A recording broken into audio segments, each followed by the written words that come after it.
dito sa ano na ito, yung sa aking paglabas.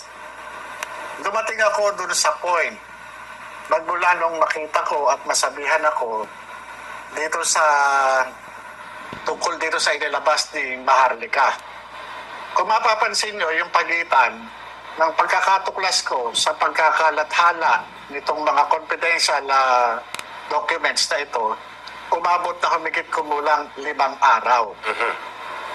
Doon, yung sa loob ng 5 araw na yun, magmula nung matuklasan ko ito, ay nagkaroon ako ng pakikipag-usap doon sa dati kong kasamahan. At ito, dumating doon sa point na sinabi na i-deny ko yan, i-deny na lang natin yan. Yes. At para wala ng gulo. Ayun, doon sa pag-deny na yun,